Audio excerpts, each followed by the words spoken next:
زندگی میں انسان کی زیادہ تر تکلیفوں کی ایک ہی وجہ ہوتی ہے اور وہ ہے لوگوں سے امیدیں رکھنا۔ ہم کسی کے لیے کچھ کرتے ہیں، قربانی دیتے ہیں، اپنا وقت، اپنی انرجی، اپنی فیلنگز لگاتے ہیں اور پھر دل کے اندر ایک خاموش سی امید رکھتے ہیں کہ سامنے والا بھی ہمیں سمجھے گا، ہمیں ویسے ہی لوٹائے گا۔ لیکن یہی جگہ ہے جہاں انسان سب سے زیادہ ٹوٹتا ہے۔ اب سوال یہ ہے، کیا ہمیں لوگوں کے لیے کچھ کرنا نہیں چاہیے؟ نہیں، ایسا بالکل نہیں ہے۔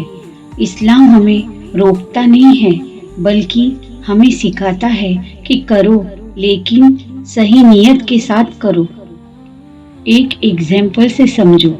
ایک انسان اپنی اولاد کے لیے پوری زندگی محنت کرتا ہے، ہر خوشی قربان کر دیتا ہے، ان کی ضرورتوں کو اپنی ضرورتوں سے اوپر رکھتا ہے، لیکن دھیرے دھیرے اس کے دل میں یہ بیٹھ جاتا ہے، میں یہ سب ان کے لیے کر رہا ہوں، اور یہی سوچ ایک امید کو جنم دیتی ہے کہ یہ بچے ایک دن میری قدر کریں گے، میری قربانیوں کو سمجھیں گے۔ اور جب یہ امید ٹوٹتی ہے تو انسان اندر سے بکھر جاتا ہے۔ اب ذرا سوچو، اگر وہی انسان اپنی سوچ بدل دے اور یہ کہے، میں یہ سب اس لیے کر رہا ہوں کیونکہ یہ میری ذمہ داری ہے، اس کا بدلہ مجھے اللہ سے چاہیے، کیونکہ اس کا بھروسہ انسانوں پر نہیں اللہ پر ہوگا۔ یہی اصل سکون ہے۔ اگر آپ کسی سے محبت کرتے ہو تو اس لیے مت کرو کہ وہ بھی آپ سے محبت کرے گا۔ اگر آپ کسی سے اچھا برتاؤ کرتے ہو تو اس لیے مت کرو کہ وہ بھی اچھا ہی کرے گا۔ آپ کرو کیونکہ آپ اچھے ہو۔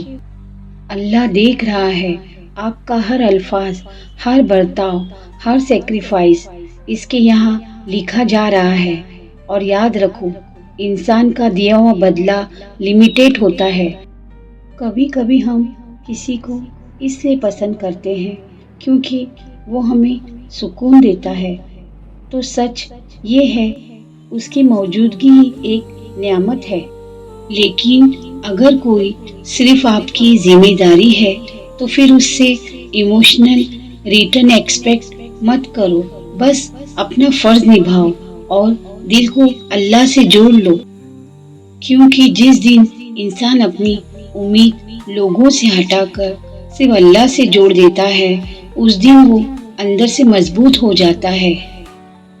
تو اسے کسی کے اٹینشن کی ضرورت نہیں، کسی کی ویلیڈیشن کی عادت نہیں رہتی۔ قرآن ہمیں یہ بھی سکھاتا ہے کہ اپنے آپ کو اور اپنے گھر والوں کو جہنم سے بچاؤ، تو ہمارا کام ہے انہیں سمجھانا، انہیں صحیح راستہ دکھانا، لیکن یہ امید نہیں رکھنا کہ وہ ہمیں اسی طرح سمجھیں گے۔ اگر ان کا رویہ خراب ہو تو یہ مت سوچو کہ انہوں نے تمہیں ہرٹ کیا، یہ سوچو کہ کہیں وہ خود اپنی آخرت خراب تو نہیں کر رہے۔ اور یہیں پر نیت کا فرق آتا ہے۔ ہر عمل کا نتیجہ اس کی نیت پر ڈیپینڈ کرتا ہے، تو اپنی نیت کو ٹھیک کر لو، لوگوں کے لیے نہیں، اللہ کے لیے۔ پھر دیکھنا زندگی میں سکون آئے گا۔